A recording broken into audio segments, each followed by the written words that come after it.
ꯑꯩꯅ ꯅꯥꯔꯛꯄ ꯃꯇꯝꯗ ꯃꯍꯤꯛꯁꯦ ꯉꯥꯛꯊꯣꯛꯅꯕ ꯑꯩꯕꯨ ꯀꯥꯟꯅꯕ ꯄꯤꯕꯒꯤ ꯆꯥꯡꯗꯣ ꯑꯗꯨ ꯌꯧꯔꯝꯗꯅ ꯍꯟꯈ꯭ꯔꯕ ꯁꯤꯊꯈ꯭ꯔꯕ ꯑꯗꯨꯅꯅꯦ ꯑꯩꯈꯣꯏꯅ ꯐꯥꯔꯁ ꯗꯣꯁ ꯀꯅꯥꯕꯨ ꯀꯝꯄ꯭ꯂꯤꯠꯂꯤ ꯏꯝꯃ꯭ꯌꯨꯅꯥꯏꯖ ꯑꯣꯏꯒꯦ ꯅꯠꯇ꯭ꯔꯒ ꯑꯣꯏꯗꯒꯦ ꯍꯥꯏꯕꯒꯤ ꯃꯇꯥꯡꯗꯣ ꯑꯗꯨꯒꯤ ꯀꯣꯏꯁꯟꯗꯨꯗꯅꯦꯕ ꯑꯗꯨꯅ ꯑꯩꯈꯣꯏ ꯌꯥꯔꯤꯉꯩꯗꯤ ꯑꯩꯗ ꯍꯤꯗꯥꯛ ꯀꯥꯞꯄꯦ ꯍꯥꯏꯔꯒꯗꯤ ꯑꯩ ꯁꯦꯀꯦꯟ ꯗꯣꯁꯁꯤꯗ ꯀꯥꯞꯊꯣꯛꯑꯒ ꯑꯩꯒꯤ ꯏ ꯁꯤꯗꯩꯁꯤꯗ ꯍꯛꯆꯥꯡ ꯃꯍꯤꯛꯁꯦ ꯉꯥꯛꯊꯣꯛꯄ ꯉꯝꯕꯒꯤ ꯆꯥꯡꯗ ꯃꯆꯜꯁꯦ ꯌꯥꯎꯒꯗꯕꯅꯦꯕ ꯀꯣꯚꯤꯗ-19ꯁꯦ ꯅꯥꯗꯅꯕ ꯍꯣꯠꯅꯕꯗ ꯑꯗꯨꯅ ꯑꯗꯨꯒꯤ ꯗꯔꯀꯥꯔ ꯂꯩꯕ ꯇꯥꯏꯇꯔ ꯅꯠꯇ꯭ꯔꯒ ꯑꯋꯥꯡꯕꯒꯤ ꯆꯥꯡꯗꯣ ꯐꯪꯅꯕꯒꯤꯗꯃꯛꯇ ꯑꯩꯈꯣꯏ ꯁꯦꯀꯦꯟ ꯗꯣꯁ ꯀꯥꯞꯄꯁꯦ ꯌꯥꯝ ꯃꯔꯨ ꯑꯣꯏꯌꯦꯕꯀꯣ ꯑꯩ ꯍꯥꯏꯖꯔꯛꯀꯦ ꯁꯦꯀꯦꯟ ꯗꯣꯁ ꯀꯥꯞꯄ ꯌꯥꯔꯣꯏꯗꯕꯒꯤ ꯃꯔꯝ खर लेको सेकेंड डोज कापे यारगी मरम अखोई नसाई वारी साखिबदा अहानबदा अखोई नर्स अमा अखोई नर्स अमा अहानब डोज कापो मतुंगदा ऐसे प्रेग्नेंट होइना खंगे हाइबा अनि सुबसदा अइना अहानब डोज कापसिदा याम साखिबा एलर्जी तौखिबा सेंगा साई एग्जांपल अखोई पुलिस पर्सनल लाइक पोम थोकले सेकेंड डोज से हिदा की कंपोनेंट एलर्जी कंपोनेंट से नंगे नुआइना हिदा कापनो काफे ऑफिशियल रिपोर्ट है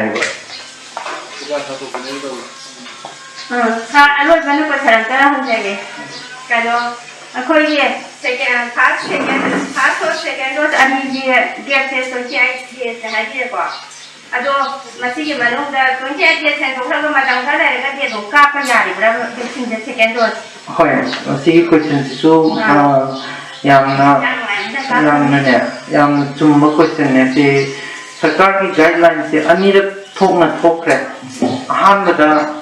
अखोई हजे हजे अखोई कोविड वैक्सीन कापीबा सिदा हजिक सदम इरी अपडेट तौरत्री अहानब डोज कापा मतुंगदा सेकेंड डोज से आइगी सर्टिफिकेट तुदा निमित को निपानी की मतुंगदा कापू हाइदना ई सेकेंड डोज से अदुबु चक्चाबन मसिंगी ई दे अदुबु हजिकती निमित को निपानी बु हेंतोगदी ख्वाइदगी फजब मतम से हचांग दे इम्यून रिस्पांस ख्वाइदगी फजब मतम से हफ्ता तरुक हाइबदी निमित 7642 नमित निफुनि थोइनी दगिना 6 7 निफुनि थोइनी about 28 to 42 days है 6 to 8 weeks है बताएं 7 8 56 का ठीक है निमित 42 देना 56 days होगी मनुंग दिखा काप से चिना इम्यून रिस्पांस हम फाइए ना गवर्नमेंट के ऑर्डर अनौव मलाक दगी कोई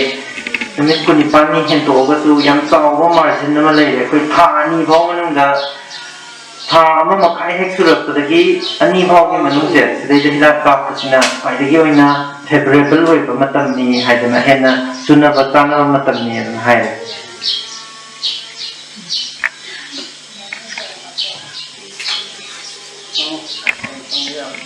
Bravo, pelo.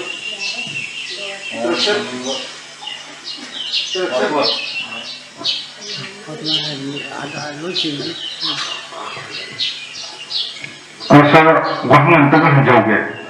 अखोई मणिपुर अहम कोविड से चंगप अखोई सिस्टर बिमीन नाब अखोई प्रजा मैम से किनगीबो अखोई मणिपुर अखोई कोविड पॉजिटिव होइबसे ऑलमोस्ट 30,000 नियरली हाइतारे मासी ओइदे सिफावदा होबिति आउट ऑफ 100 80% दी कनात कोविड से थोक्सादरे अदुना मासी थोक्सादबसिदा अखोई गवर्नमेंट की माइकेदगी हाइतारे अखोई लैरिबा लेकाई प्रजा मियांदा करी अपील तौबिनिंगे हाइबदुम तंगसु सार होगी माइकेदगी थंबिरमनबा हाजे यामना चुम्बा कइनोने क्वेश्चन ने कोई कोविड-19 ना अहानब लापदा लेकाई लोइना थिंजनबिदना अदगी मणिपुर पुरा लॉकडाउन तौबना तौबा मतमदुगा हजिक येंगनरुरगदी याम साथिना खेनागे हजिकती कनामतबु थौवा सादब माइना तौरे केस नुती गिंगरांग तमतगा 39 पे दुना मी कुंथा अपन पॉजिटिव होय बाउदे कोई ꯀꯩꯝꯇ ꯇꯧꯗ꯭ꯔꯦ ꯑꯗꯒꯤ ꯃꯇꯝ ꯑꯃꯗ ꯌꯥꯝ ꯋꯥꯡꯉꯕꯗ ꯀꯟꯅ ꯀꯣꯚꯤꯗꯀꯤ ꯄꯤꯛ ꯑꯣꯏꯔꯤꯉꯩ ꯃꯇꯝꯗꯨꯗ ꯑꯩꯈꯣꯏ ꯅꯣꯡꯃꯗ ꯃꯤ 300 ꯍꯦꯟꯕ ꯄꯣꯖꯤꯇꯤꯚ ꯑꯣꯏꯕ ꯌꯥꯎꯈ꯭ꯔꯦ ꯑꯗꯨꯐꯥꯎꯕꯗ ꯂꯥꯏꯐ ꯑꯩꯈꯣꯏ ꯃꯌꯥꯝ ꯅꯣꯔꯃꯦꯂꯤ ꯐꯪꯁꯟ ꯇꯧꯕꯒꯤ ꯃꯑꯣꯡꯗ ꯑꯗꯨꯝ ꯇꯧꯋꯦ ꯑꯗꯨ ꯃꯁꯤ ꯀꯣꯚꯤꯗ ꯑꯦꯋꯦꯌꯔꯅꯦꯁ ꯀꯣꯚꯤꯗ ꯑꯦꯄ꯭ꯔꯣꯄ꯭ꯔꯤꯌꯦꯠ ꯕꯤꯍꯦꯚꯤꯌꯔꯒꯤ ꯑꯦꯋꯦꯌꯔꯅꯦꯁ ꯂꯩꯇꯕ꯭ꯔꯥ ꯍꯥꯏꯕꯗꯤ नत्ते पब्लिकना चथोपद मास्क उक्कदबनी चथोपद मास्क उक्कदबनी खुद साफ सेंगना हमतोगदबनी सैनिटाइजर पाइगदबनी देन यारिमखै सोशल डिस्टेंसिंग तौगदबनी हाइबसे अखोई थुदोंना नौना अमुक हाइनरुद्रसु मयामना लोइनमक खंगनरबनेना खल्ले अदुबु मसी पब्लिकना फॉलो तौबसे मसी खंगली कमसी आई साइड तगी यामना लाइव थिबे नुवाइतबा कनोनेना हाइजनिंगे अदो खोगी कोविड स्प्रेड तौबसी कोविड संतोब थिंगबसे हाइबा आइटम अहुम से कोविड एप्रोप्रिएट बिहेवियर अहुम से नत्तबा अतोप उपाय अमदि लैतिए मसी कोई प्रोग्राम याम नो ज्ञान तामिनबम संगे अखोगी कोविड एप्रोप्रिएट आई साना अवेयर होइदबा खंगवा पोतो ऐसो ऐसाना तौरगा येंगसेबा अदु खक्तदा कनो तौरकनेबा अदु कोविड की नाबगी अवाबदी अखोइना हेल्थ केयर प्रोवाइडर मोइना ऐसा नादे हायरगसु यामना वागरे मसिदि युमदा हनबा यादबी तंगबा यादबी सिगी थबकसिना पब्लिक की प्रॉब्लम थोको मतंदा हेल्थ केयर प्रोवाइडर मोइने याम थुना एड्रेस तो होद्रगदी याम थुना प्रॉब्लम तो सॉल्व तौनो होना होद्रगदी इरांग थोकपा खना जैना थोकपा अदु मयाम तो इदुना मसी कोई कोविड एप्रोप्रिएट बिहेवियर से मसी थादोक्तना दम कोई लोइना से कोविड से कोई एकदम लैदोरबने अदैदा कोइना वैक्सीन तौए हाइदना तु आई कोविड से फगदब लैत्रे हाइरे कोविड से दगी पुरा ngathokpa ngamba natte haire adu natragadi ai imung manung ai lekai gi ai gi chaisu ai gi ahn noiraba ai ima baba singa phokna buinamata ai ne yumgi mapan he tholokpa matamda ai gi covid appropriate behavior habidi mask upa social distancing to work khud sa hand and face hygiene se masina to upay ma leitre habse masi कोई ma'am मतलब ज्ञान तारगा तामिनरगा मसिंग तंग follow लोइना मक तोमिनबो मसंग नत्रगदि एकोई Covid की खुत्ता माइ थिगनी एकोई अदुम अवाब होइगनी एकोई Covid ना सरकार की guideline सहाय से कोई पॉजिटिविटी रेट हैदना सामदा मी क्या पॉजिटिव होइगे हैसे सिगे अमुक से खोलको मतंदा सामदा 5% हैबि सामदा मी मंगा हेना पॉजिटिव होइ खलागदि एकोई लॉकडाउन थमजलकनी हाइबने अखोई लॉकडाउन थमजंगकांदा नाबनी दना हॉस्पिटल जाके नादबनी लेकाय मदा आई तौगदब थबई ngam तौरिबा मयाम दो लोइनमक थिंजलकपजदा अखोई कयाम यामना वागिगे हाइबसे से अखोई मयाम लोइनमक निंजंग मिनसेबा अखोई मयाम लोइनमक निंजंग मणिपुर जी याम पिकपा स्टेट अमनी मपानदगी पोते कुछ इसाई पोथोक सोमता लेबनते मपानदगी पोते कुसलकपदा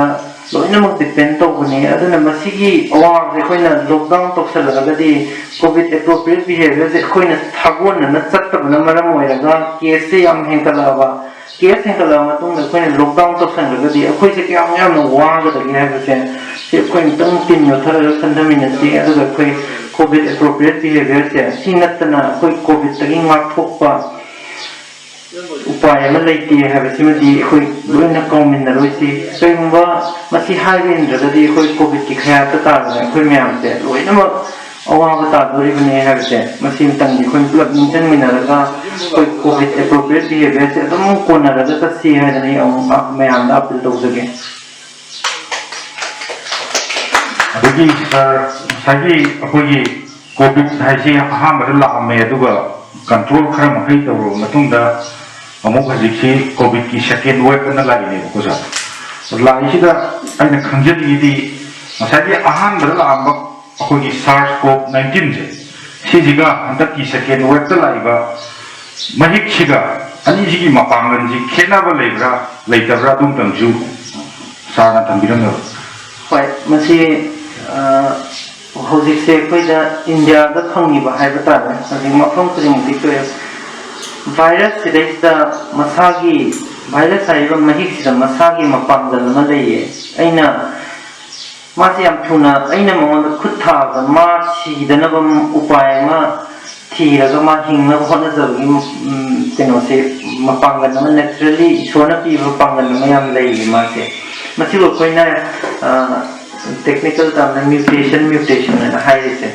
म्यूटेशन से हम तोइना थोए अदुना कोइना थारिबा नेचर म्यूटेशन मयाम हम थोए दो म्यूटेशन मखल अहुम खगना थोनबा महिक मखल अहुम से कोविड-19 दा वेरिएंट हाइना थोइसे वेरिएंट हाइन थोइबा मखल अहुम से लैले कोइना हान लेजरंबा SARS-CoV-2 हाइबा मा लैले अनि सुबदा मपानदगी पुसलकपा फोरेन दा लैबा इंजाम कामयाम हलकदा पुबिरकपा कोपा यूके वेरिएंट हाइबा मा लैले अहुम सुबदा साउथ अफ्रीकन वेरिएंट हाइबा मा लैले मई सुबदा ब्राजीलियन वेरिएंट हाइबा मा लैले अदुगा ngarang thokpa report amada kai India gi variant na hana leram basiga manada India da thangba gene sequencing ana kai ma gi gene je kari na sabno na line ting thoga chemo yeng bada India gi variant ma su thoe na report amala masi moi khuding mak sida akhoi da so problem bi base hoji phaugi da data da moi phangba report sing da moi na haise ana gi severity habidi नाबगी लुबगी सांग complication थोपगी सांग नी सीबगी सांग तिदी हान लेरमेबा कोई first wave त लेरमेबा तेनोसिगा अदुम इमान माने अदुबो problem से मसी लौनगन बा याम हेले मैंने लौनगन से आर फैक्टर इन हाइबा रिप्रोडक्शन फैक्टर है रिप्रोडक्शन फैक्टर से हान बगी बेस SARS-CoV-2 दा लेरमी से अनाब मी अमना मी 2.2 kumba 1.8 tena 2.2 hai mi ani kitang hena santuhan bangami hai mana adu bu hojiki r factor se dike anu balai ba makhal sida r factor se yamna ya wangba mi 6.6 tena 8 thong manung da leiba aduna maram oya koi hojiki uchiwa sero no se dagi staff jo station पर कहाँ निकल खरीदरी देखिए विनाव खेला यहाँ भी देखिए असंती रोशनी ऐसे करते हो तो देखिए कोई भी शेष हम तो ऊँची वा कि प्रजात हिंदू पिनी में मिश्रित Bakhle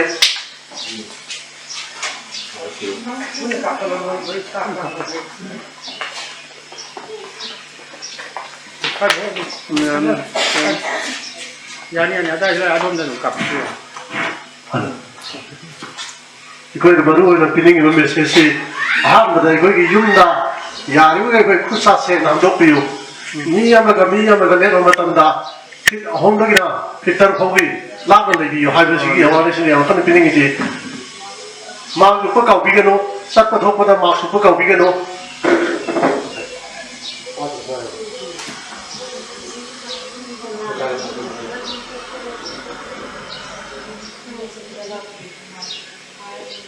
Kuna du hai gare ha mada to COVID appropriate behavior je mayam na ngak na jamina si